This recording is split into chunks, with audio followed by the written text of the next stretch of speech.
Chapter 246. The Brave Molen 6. The three stared at Roguyaran from the mountain's peak for quite some time. Although he had been standing there for so long, Eugene still couldn't sense the presence of the end coming from Roguyaran. To Eugene's eyes, Roguyaran just seemed to be covered by a dull and misty fog.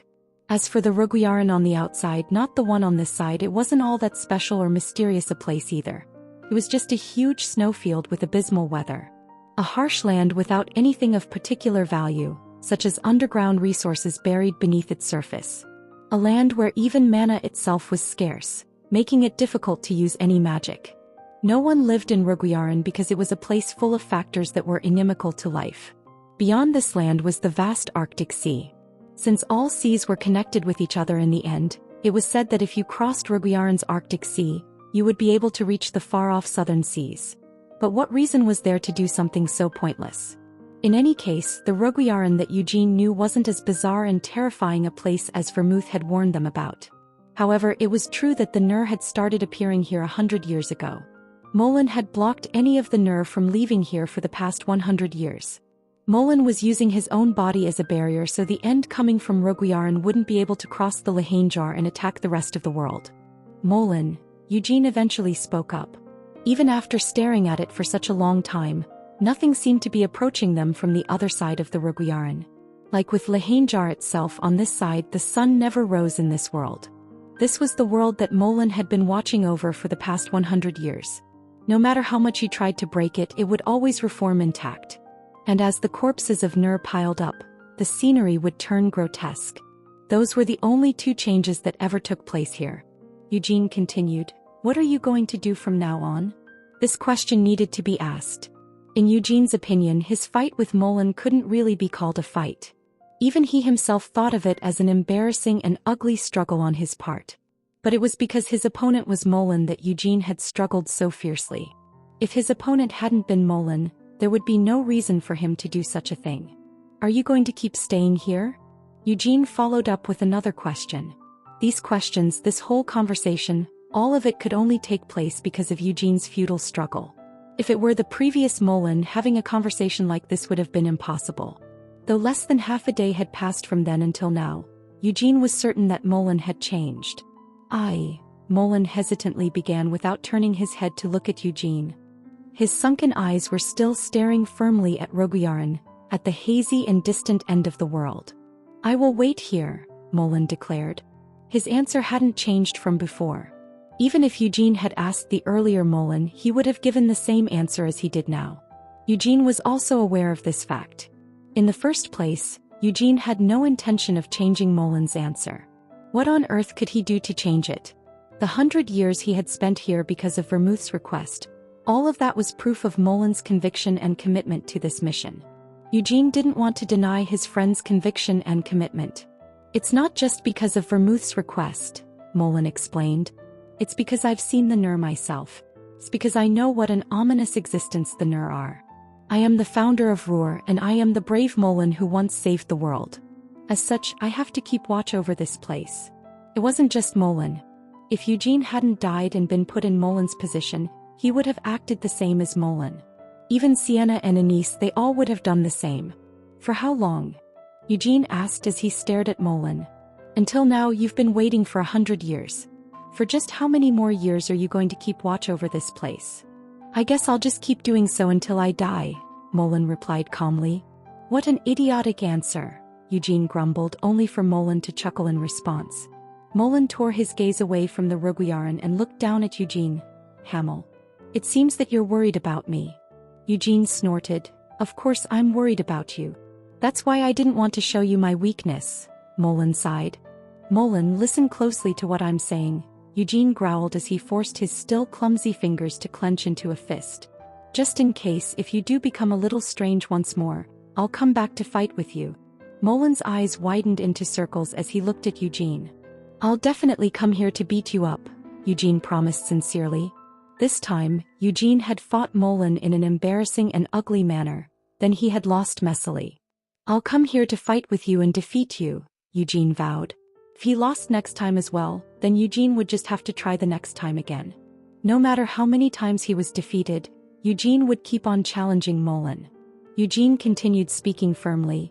Whenever you grow strange, whenever you get bored and start going crazy, I'll come here to beat you up while calling you an idiot. There was no way to know where the Nur came from or why they were coming here. Vermouth hadn't said anything about how long Molen would have to keep doing this. Without even a promise of when he could rest, he had made Molen watch over this place for over 100 years. Molen, you weren't lonely and you didn't get any weaker. Do you want to know why? You beat me half to death after all.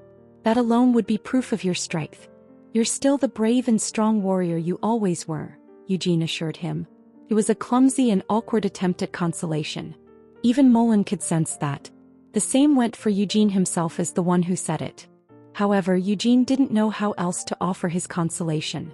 If he had won his fight with Molen, the lines Eugene had used just now would have been slightly different. You really are weak, idiot. However, I was just a lousy opponent for you. Even in my previous life I was already stronger than you. So just because you lost to me, that doesn't mean you're weak. It just means that I'm way too strong. Don't be too heartbroken. Your opponent was me after all. Therefore you should keep watch for just a little longer. As the one who is stronger than you. Neither you nor I know when this duty of yours will end, Eugene said as he raised his still clenched fist from his side. That's why you were lonely and in pain. Because you don't know when this damn mission will be over. That's why you felt like your mind was slowly getting weaker. As the people you knew died one by one, but only you remained. Molen couldn't think of what to say to this. With blank eyes he stared at Eugene's fist. Compared to Molen's, that fist was childishly small. It was a light fist that wouldn't be able to hurt Molen even if it struck him several times. However, I'm here now and so is Anise, Eugene continued. There's also Sienna. As such, you don't need to be lonely.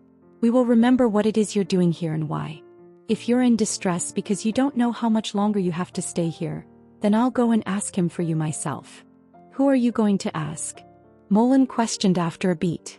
Eugene scoffed. Idiot, why ask such an obvious question? The one who made such a shitty request of you is Vermouth, right? Coincidentally, I also have a lot of things I want to ask that bastard Vermouth. So while I'm at it, I'll also ask about your mission. Molen wasn't smiling, but Eugene still grinned. In that case, Eugene said as he thrust his raised fist toward Molen. In that case, just for a little longer, keep protecting this place for just a bit more. In the end, Eugene couldn't help but say something like this.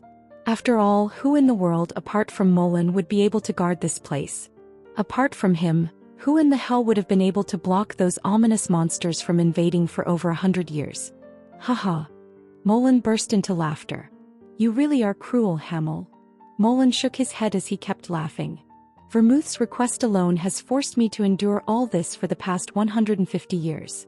Now with your request on top of that, I'm being forced to accept both of your requests, Molen said with amusement. And just why are you ignoring me? Anise, who had been silently standing beside them listening to all this, suddenly spoke up. Did you think that I wouldn't make a request of you when even Hamel has done so? Molen, in my opinion, the only one who can handle this sort of mission is you. Even if all of us had survived, if we had had to request one of us to take up this duty, then all of us, not just Sir Vermouth, would have asked you to do it. Is that so? Molen muttered as he lifted his head. Hamel, Anise. With the addition of you two, it seems like I have 3 people counting on me. Also, Anise, you said I'm the only one who could have done something like this. Hamel, you said that I am still the same brave and strong warrior that I used to be. Just like Eugene had, Molen also clenched his fist. He lifted his tightly clenched fist up to Eugene's.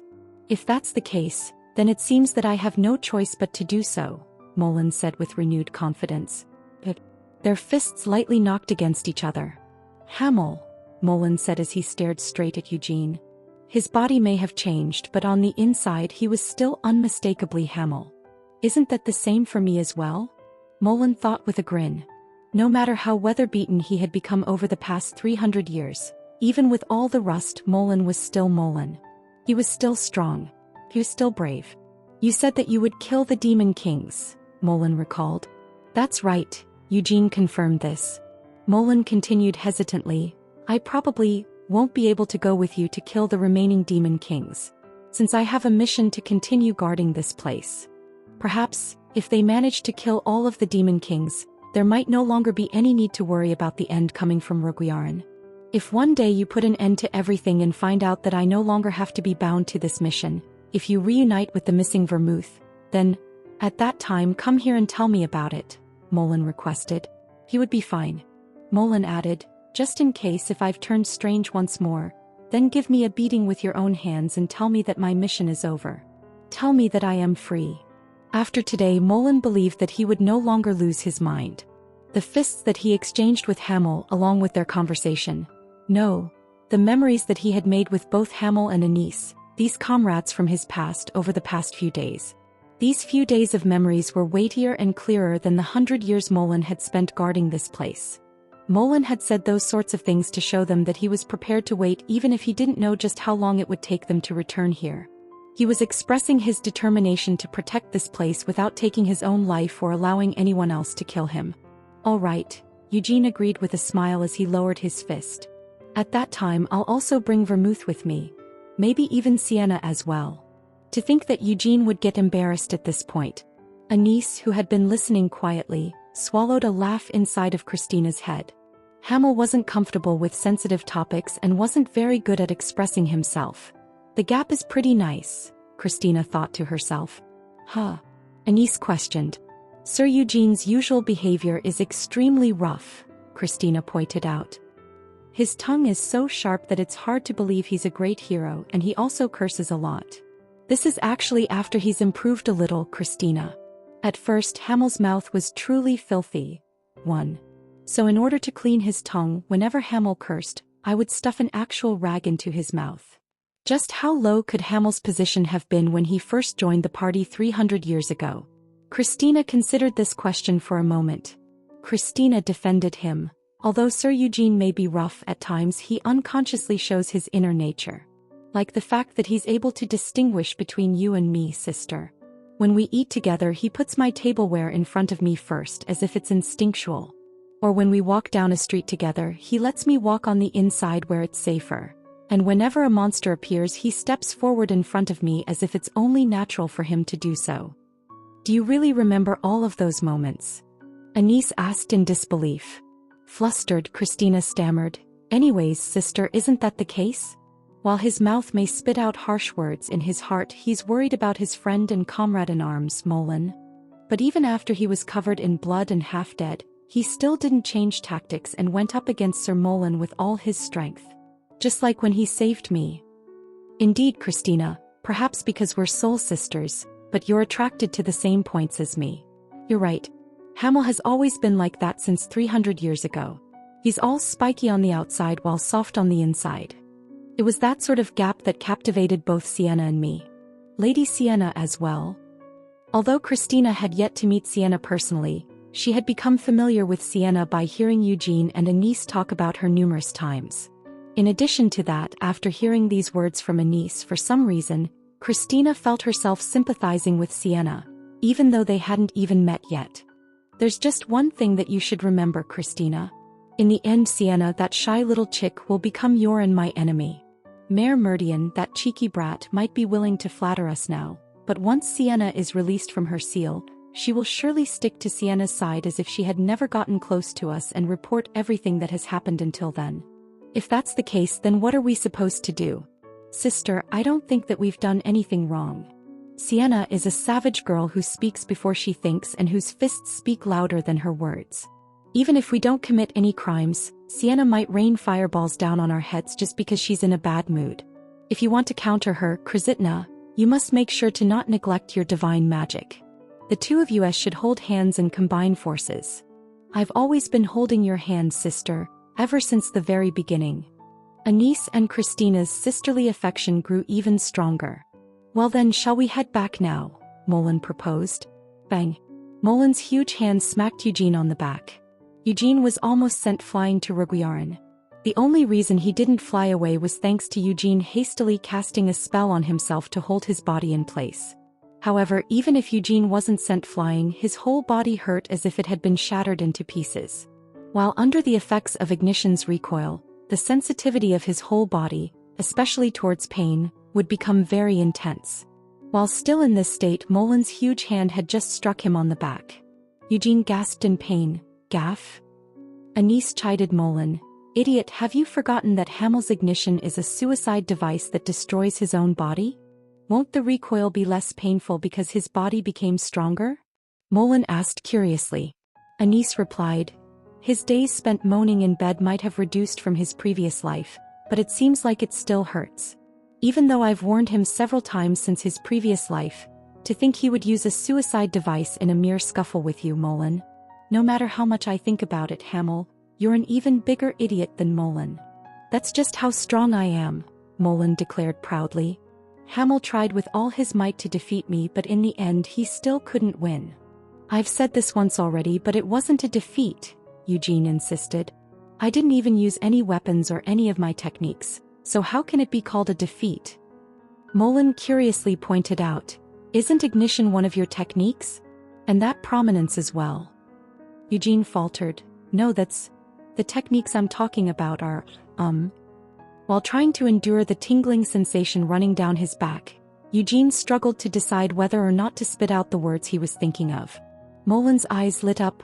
Azura rampage. That's right, Hamel, you didn't use your Azura rampage.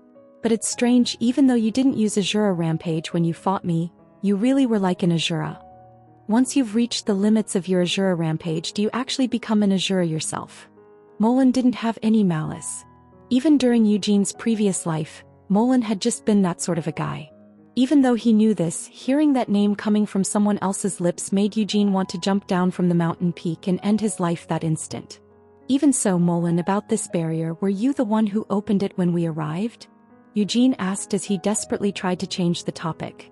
Having said all that he wanted to without any malice intended, Molen immediately showed a surprised reaction to Eugene's words. Weren't you the ones who opened it when you came in?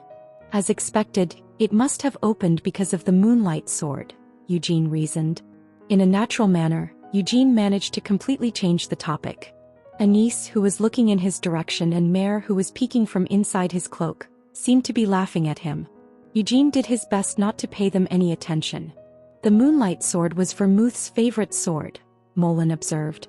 Since he didn't leave it with the Lionhearts and even completely erased it from their records, Vermouth must have been holding on to it until the very end. Your reincarnation was planned by Vermouth, and my mission was also because of Vermouth's request. Also, the moonlight sword had been found in Hamel's grave. In the darkroom, Vermouth had taught him how to find the grave hidden in the desert. So, in the end, this meant that Eugene would have eventually been led to the moonlight sword no matter what happened.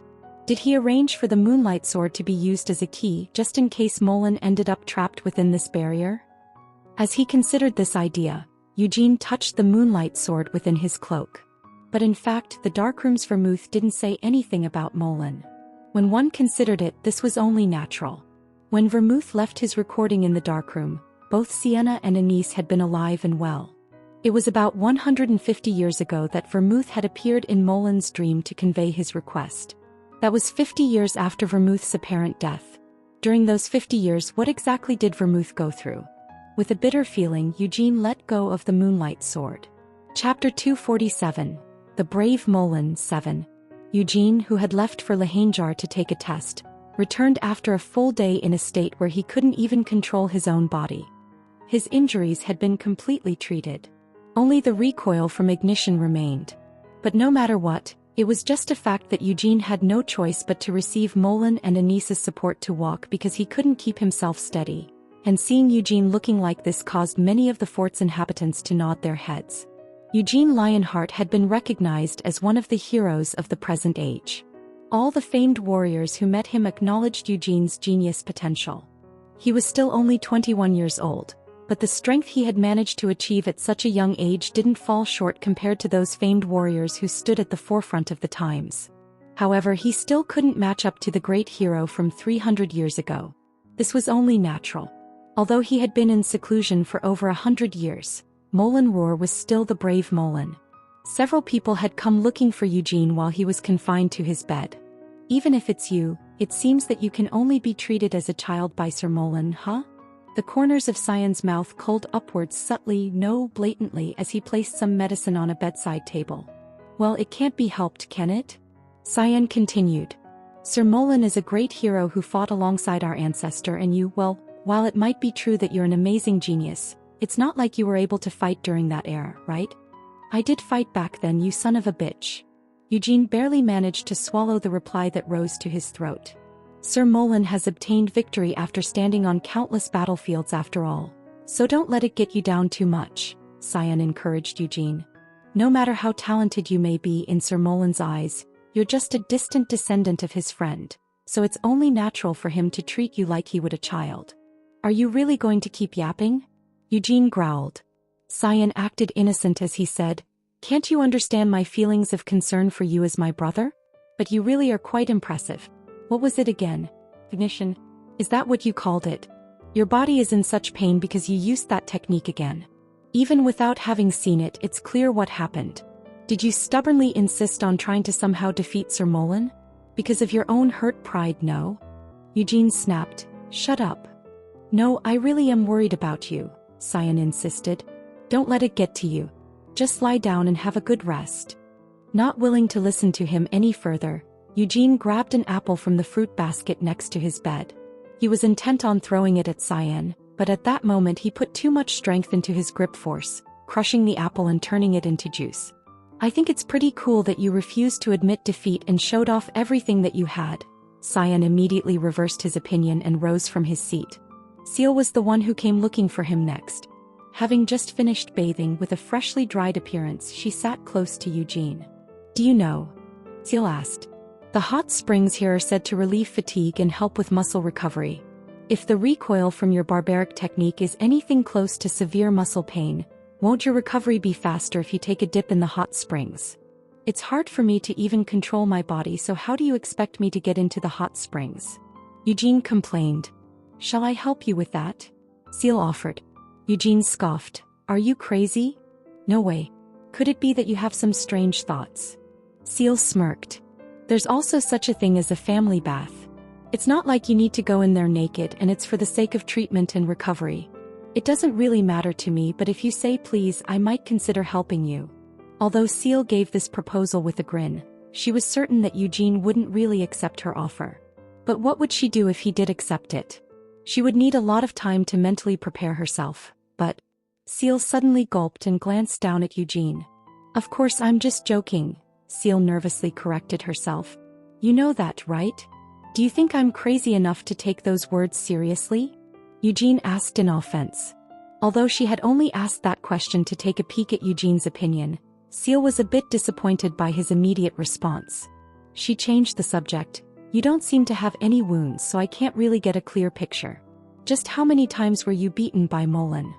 "I didn't get hit all that much," Eugene refuted her. "Really?" Seal questioned in disbelief. Eugene reminded her, "You already know the facts. I'm not lying here because I was beaten by Sir Molan, but because of the recoil from my technique. 1 year ago, when Yuad had run wild at the Black Lion Castle, Eugene had used ignition while fighting the remnants of the Demon Kings, who had used Yuad's body as their host. Back then, Eugene had also needed to stay in bed for several days like he was doing now, so Seal was well aware of the reason for Eugene's convalescence. If you used that skill, that means you were backed so far into a corner that you had no choice but to use it, Seal surmised. Eugene attempted to deny it. "Not really. Why would I be cornered? I just used it because I wanted to use it, so what?" Seal silently narrowed her eyes and stared at Eugene. Eugene couldn't bear to meet her gaze, so he awkwardly looked elsewhere. "Well, even so, it's not like you're the only one going through this," Seal generously conceded. "What do you mean by that?" Eugene asked. Seal informed him, "Sir Molan has said that if anyone wishes to challenge him or engage in a spar, they can feel free to find him at any time. Just today my father, Lady Carmen, and the other captains from the Black Lion Castle have said that they will be challenging Sir Molan." To be honest, Eugene had nothing to be ashamed of. For now, at least, he thought that it was only natural that he would lose to Molan. However, wasn't it a much different matter when it came to Eugene accepting it himself compared to others bringing it up in front of him? "So you lost to Sir Molan?" For Eugene, who was both Eugene and at the same time Hamel, upon hearing these words from other people, he would inevitably get angry. "If I had known it would be like this, I would have only returned after the recoil was over," Eugene thought regretfully. But it was too late for such regrets. Hopefully Molen wouldn't hold back just because they were his juniors and would instead beat them up with all his strength, so that they knew they had absolutely no chance of winning. Eugene hoped that Molen showed there was enough of a difference between him and them that they couldn't help but feel that way. As expected, Sir Molen really is Sir Molen. Is that so? Eugene responded. Yes. I gave it my all while fighting him, but I couldn't even leave a single wound on Sir Molen. How about the others? Eugene asked. Even Sir Molen expressed admiration for Lord Carmen's skills. However, Lord Carmen's deadliest combination was only able to make Sir Molen take a few steps back. Sir Molen wasn't injured in the slightest. The same goes for the Patriarch's sword. Eugene held firmly onto the corners of his lips that were about to start twitching on their own. Genos Lionheart, the captain of the 1st Division of the Black Lion Knights and the successor to the Hamel style passed down by Vermouth, was someone who knew the truth that Eugene was Hamel's reincarnation. He was currently sitting in front of Eugene with bandages wrapped around all 4 of his limbs. The fact that he only needed bandages was all thanks to being treated with divine magic, as originally, all his limbs had been broken. However, Molen was weaker than me, Eugene declared proudly. As expected of Sir Hamel, Genos complimented. Now that I've barely reached the peak of my current life, it's only natural that I would lose. Eugene trailed off only to quickly make his excuses. Don't get me wrong. 300 years ago when we were both in our prime, I was stronger than Molen, but unlike me, Molen didn't die and continued training. So it's only natural for Molen to be stronger than the current me. I felt Sir Molen's transcendent strength with my own body, Genos said in agreement, his sincere respect for Hamel shining through. Sir Molen is worthy of being a great hero not just because of his strength but also because of his character. After all my limbs were broken, he personally carried me. Are you saying that my strength and character aren't worthy of being a great hero? Eugene accused defensively. Genos gave a startled, If Molen really had a character worthy of a great hero, he wouldn't have broken your limbs in the first place, now would he? Eugene pointed out triumphantly. Genos hesitated. Yes. Now that you say that, it does seem so. Instead, I recognized you as my successor and supplemented your understanding of the Hamel style, even though I didn't really want to recall it. I also improved your red flame formula to suit the Hamel style. I am definitely in possession of a character worthy of a great hero, don't you think so? Indeed, Sir Hamel truly is a great hero. Because of his respect for Hamel, Genos didn't refute Eugene's words. Also, it was true that he had received a lot of help from Eugene. Following the death of the previous council head, Doins, the Lionhearts went through many changes.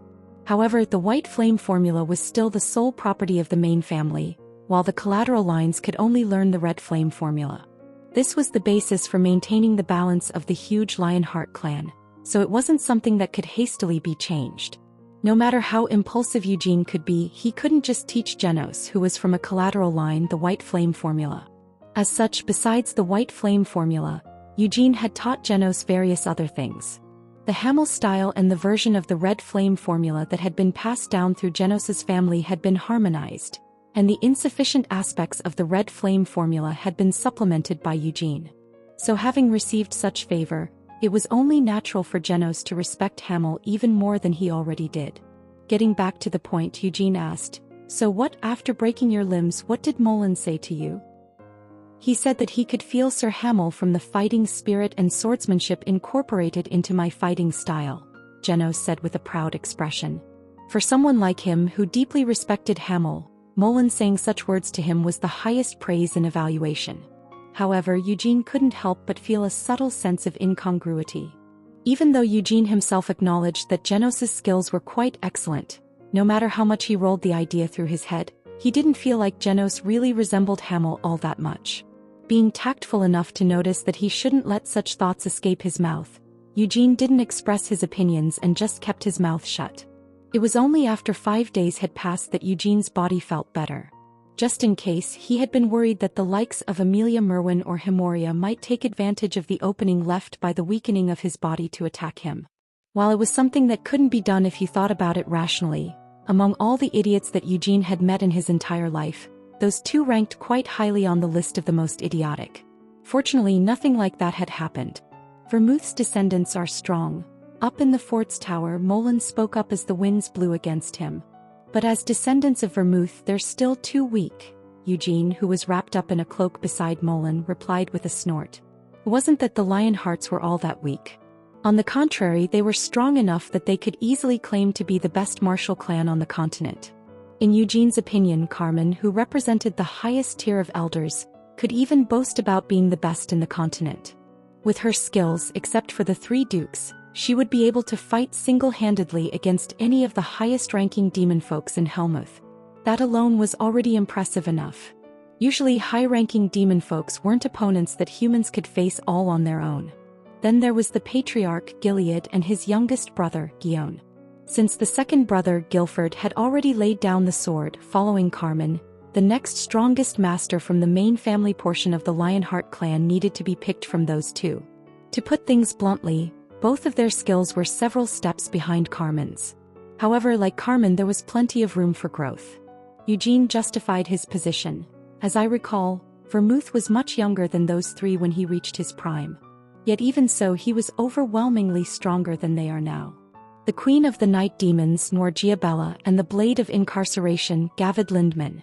Even back 300 years ago, those 2 were considered the strongest of the demon folks, apart from the demon kings. In that era, Vermouth was the only one who could stand against those 2 demon folks all on his own. Molen defended them. Just because they're Vermouth's descendants, that doesn't mean they have to be just as strong as Vermouth, Hamel. After all, the same goes for my descendants as well. They resemble you in how big they are, Eugene pointed out. However, there's a big difference in their strength. I consider Amon as the descendant who has most strongly inherited my blood, but even his strength is much weaker than I was when you first met me, Molen said as he puffed out his chest proudly. However, Amon does have the potential to grow stronger.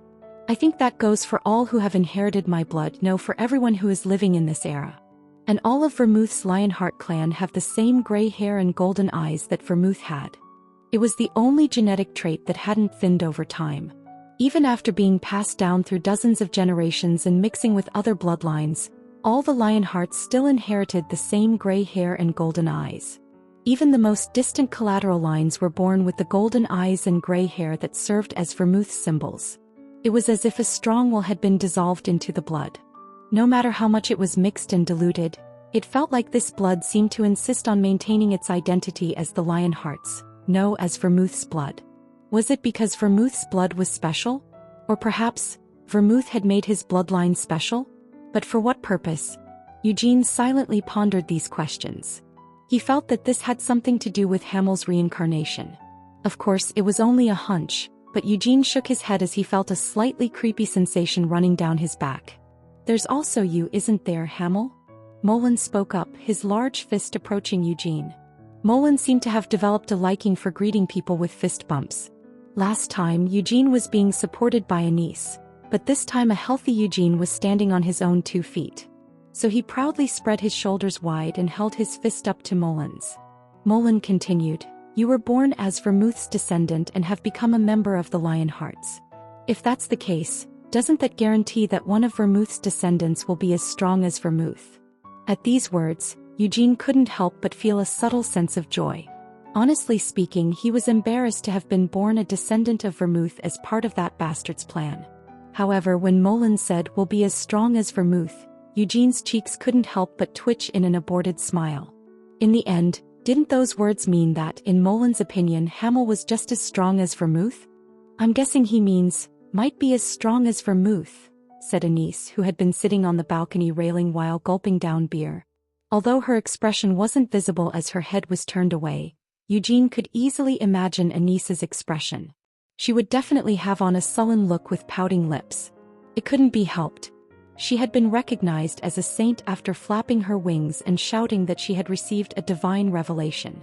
Because of that, Anise kept receiving envious glances from Yura's priests, and her busy days were spent providing instructions on miracles and conducting worship services.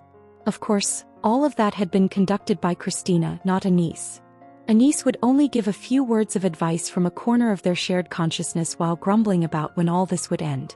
Even so, it was true that she wasn't able to hang out with Eugene or Molen because she was so busy during the day, making it only natural that Anise was upset. Molen was also just as busy. In these past few days he had already finished sparring with most of the knights in the fort and had even taken up the role of serving as the knights' training partner. When Nur would occasionally appear, Molan would quickly return to the Lahanjar. In 2 days the night march would be coming to an end. "It doesn't matter to me," Anis said in a sulky voice. "But I'm a little worried about Molan. Currently we've all been able to reunite like this, and you, Molan, have also gotten acquainted with your descendants and the other knights here. But in the end you'll just be returning to the Lahanjar, won't you?" "That's right," Molan confirmed. "Going there and back while staying here is just cumbersome, and it will only feel dull to me in the long run. I'm not worried about you going crazy again, but..." Anis trailed off. Would Molan really be okay? As this thought came to her mind, Anis stopped speaking for a few moments. She didn't really want to express her concerns. It was just that the feelings buried deep within her heart were drawing her attention to them of their own accord. Anis was all too familiar with the feelings of loss.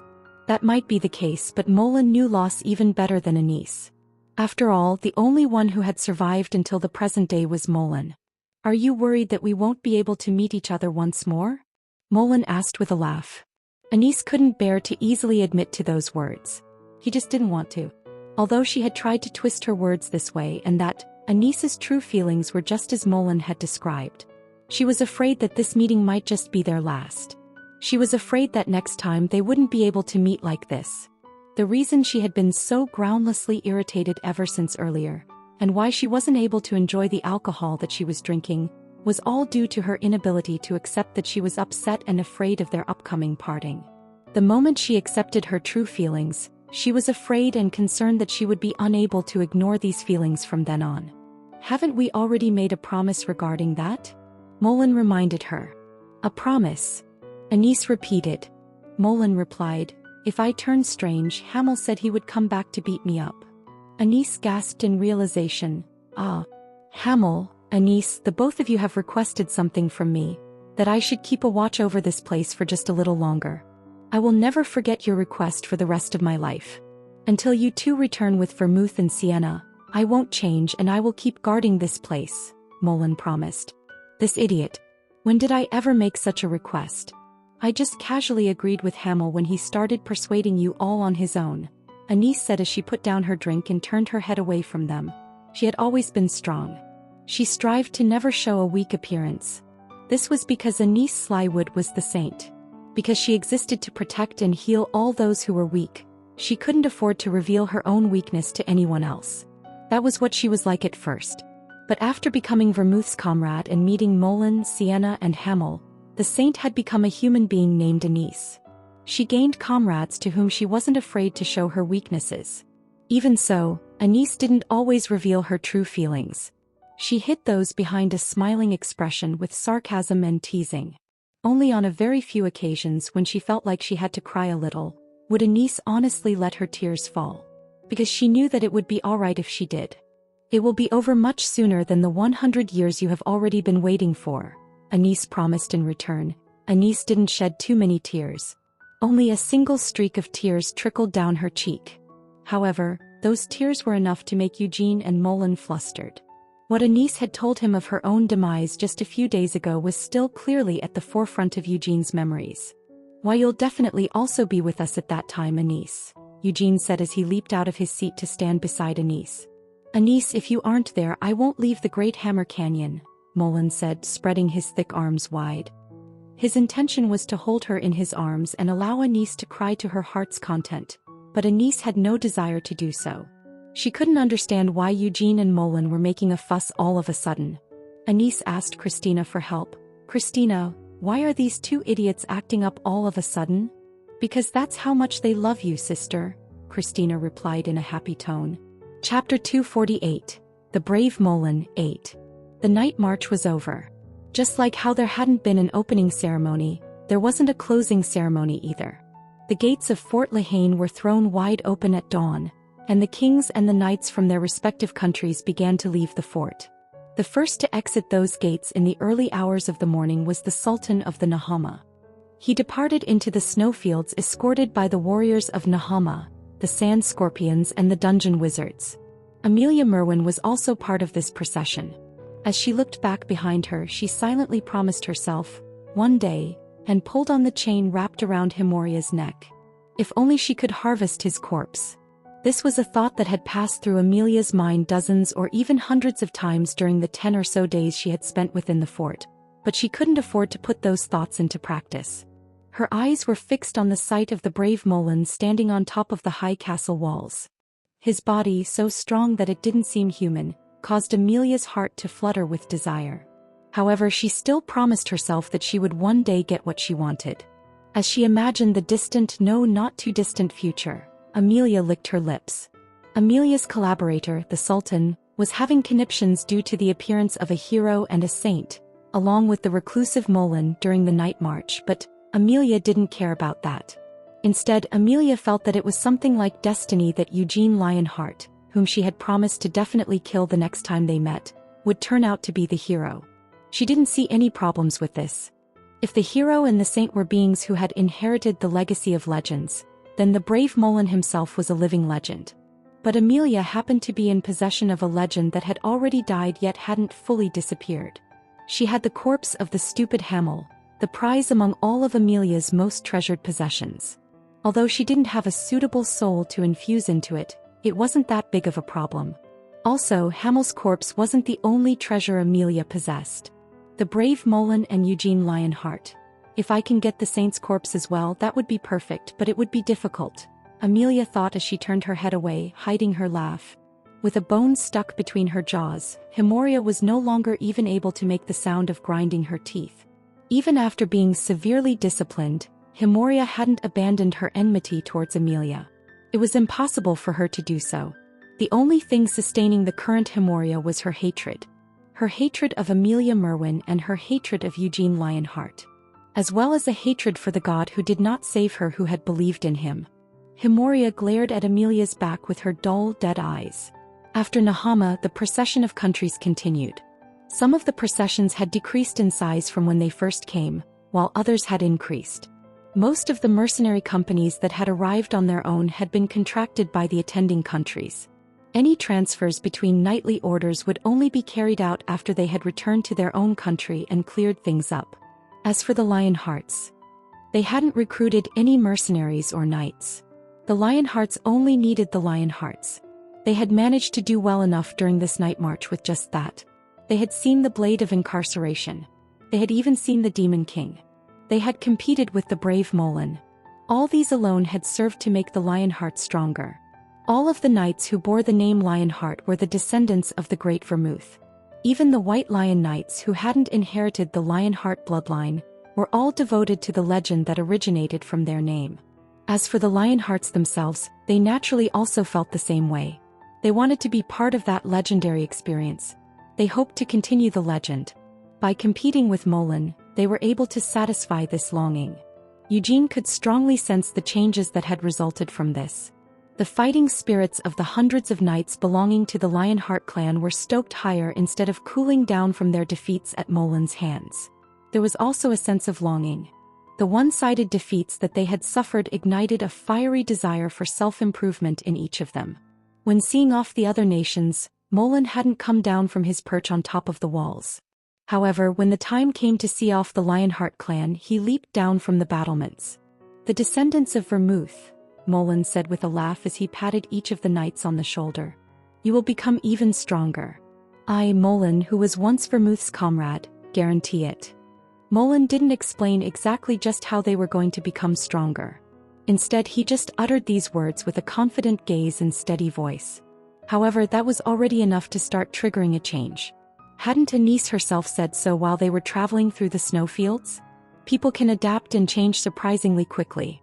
Because they had the willingness to improve themselves, from just a few opportunities that couldn't be considered all that significant, it was enough to transform their spars with Molen into an opportunity for their own growth. And Molen's words guaranteeing they would become stronger had bolstered their confidence. Molen slowly turned and addressed him, Eugene Lionheart. Eugene had been worried that Molen might actually call him Hamel. Fortunately, Molen wasn't that much of a fool. But judging by the momentary hesitation shown before uttering his name, Molen was close to being such a fool. I definitely won't forget our promise, Molen assured him seriously.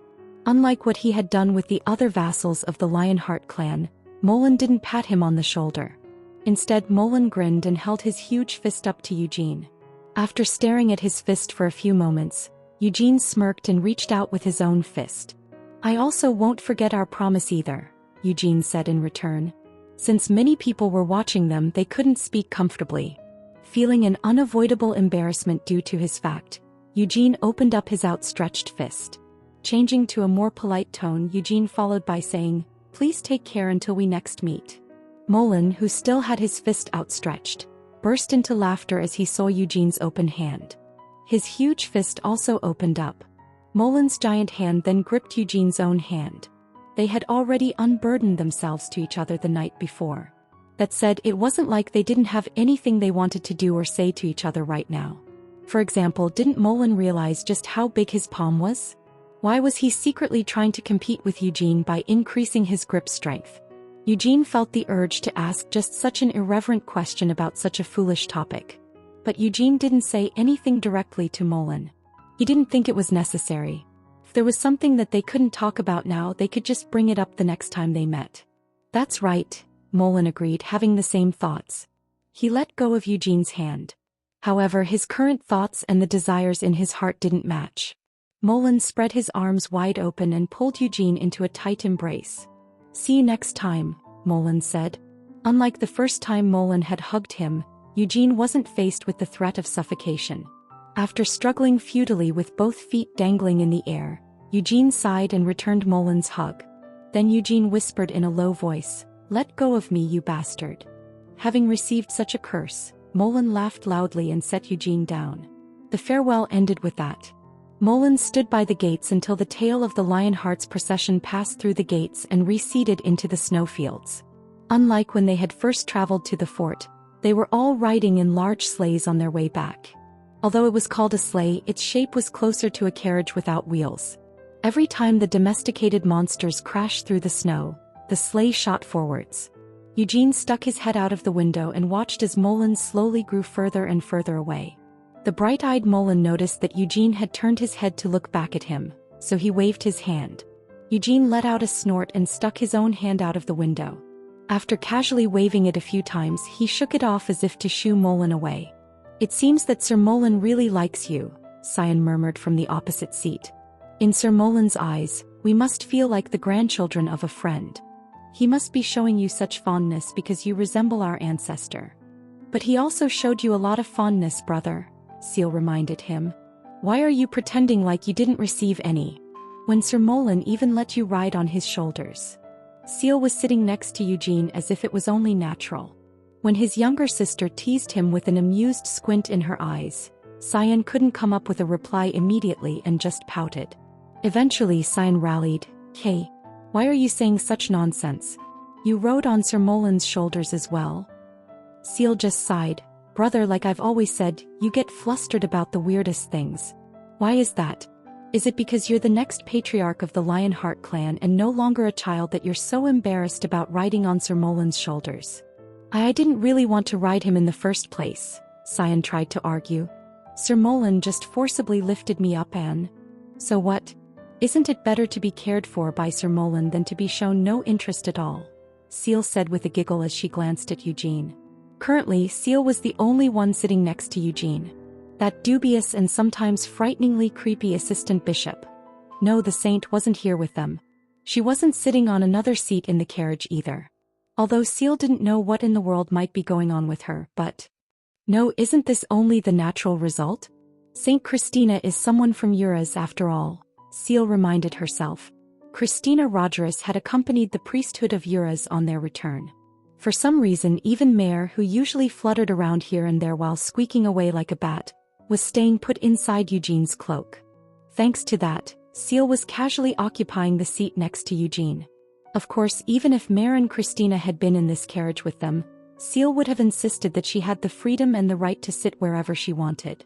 Seal still felt the urge to ask, about Saint Christina, why did she have to go back so suddenly? She was curious about Christina's reason for doing so. Seal also felt a little worried. She didn't hate Christina to the point where she would just giggle in glee no matter what happened to her. Seal was just ever so slightly in a good mood because of Christina's absence. She said she had something she needed to do, Eugene answered. Seal probed. So you don't know the reason for it either? She said that the core of Eurus had come to some sort of decision during the Night March conference. Eugene said as he glanced over to Seal, who was giggling strangely to herself.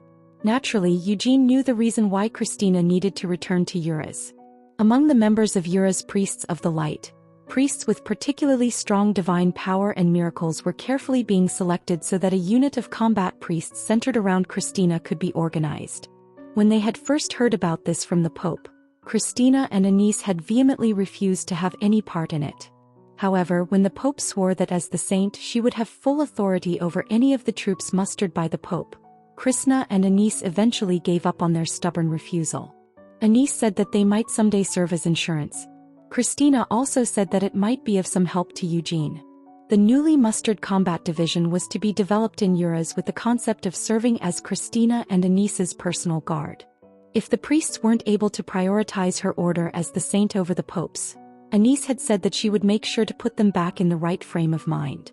Perhaps wanting to make sure that the newly formed organization was made along those lines from the outset, Anise had left the fort earlier along with the priests of Eurus, saying that she would carefully pick them out after examining them with her own eyes.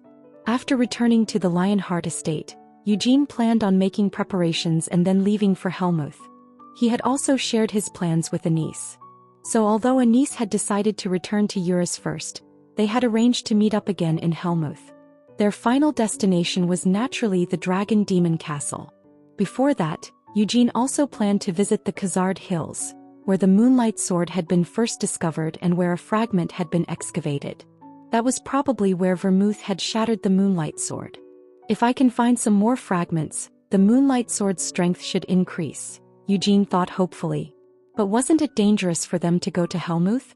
Until recently that was what Eugene had thought, so he had acted cautiously. However, ironically, the Demon King of Incarceration had ended up guaranteeing Eugene's protection. Of course, not all of the demon folks would show complete obedience to the Demon King's words like Gavid Lindman did. Balzac Ludbeth, the Black Tower Master, had also said something to Eugene regarding this several years ago. Being a Demon King didn't mean that they had perfect control over all of the demon folks. The Demon King of Incarceration left most demon folks to their own devices.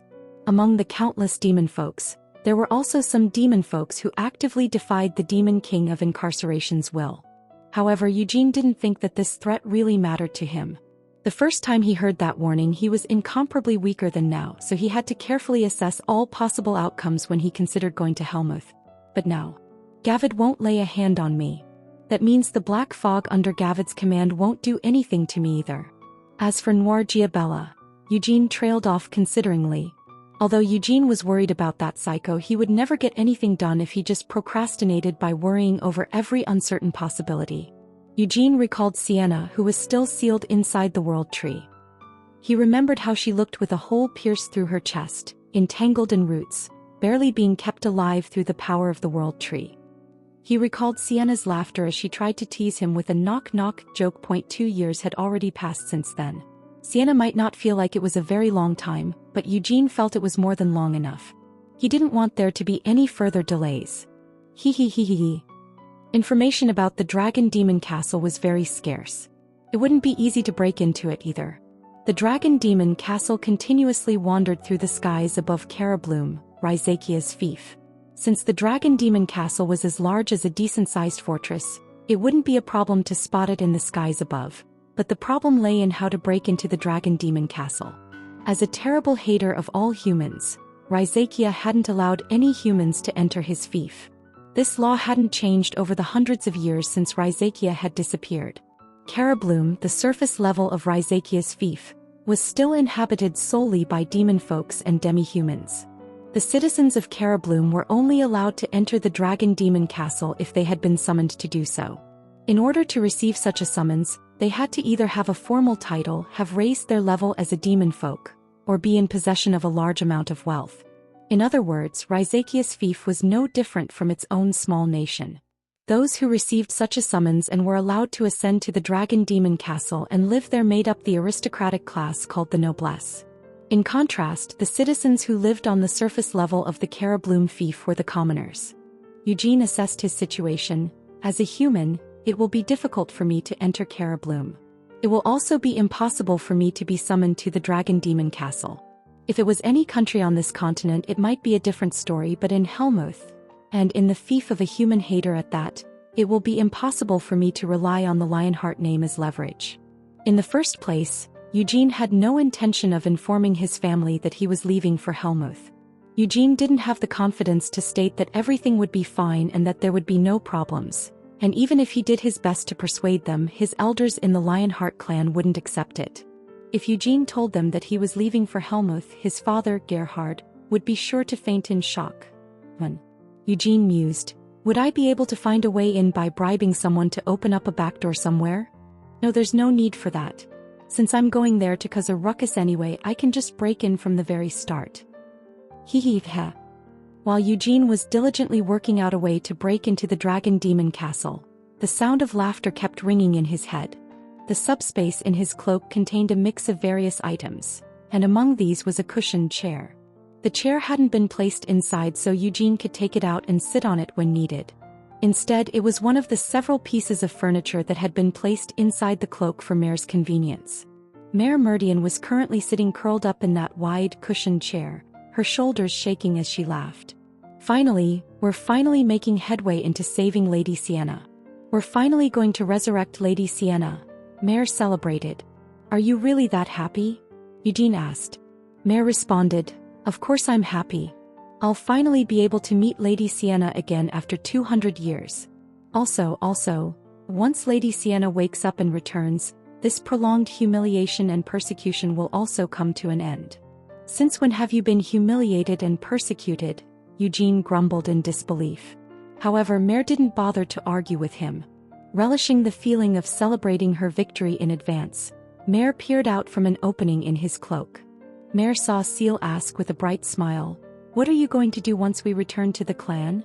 Since he couldn't tell them he'd be visiting Helmuth, Eugene vaguely replied, well, I guess I'll just keep doing what I've been doing since the old days. It might sound like an insincere response from Eugene, but Seal and Cyan didn't pay it any attention. Since the only thing Eugene had kept doing since the old days was training, this felt like a very Eugene-like answer. Hee, look at her smiling when she doesn't even know the truth.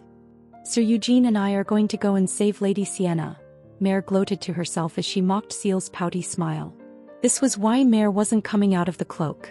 For the short amount of time left until Lady Sienna returned, Mare had decided to show mercy to Seal by allowing her to take the seat next to Eugene.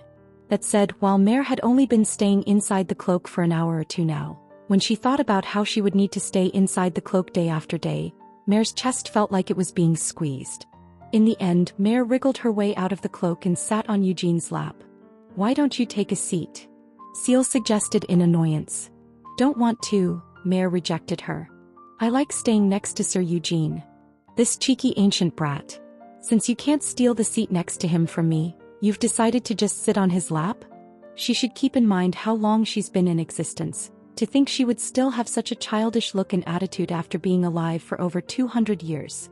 Seal thought scornfully while glaring at Mare, who was sitting in Eugene's lap.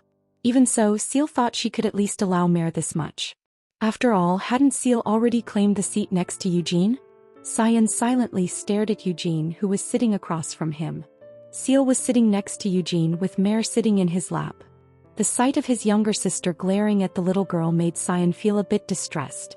However, Cyan felt like he wasn't in a position to say anything about it. While they were all heading back to the Lionheart estate, Cyan wouldn't be returning directly. Instead, he would be accompanying Patriarch Gilead to the royal castle of Hamilon to meet with Amon Roar's 11-year-old daughter Isla Roar.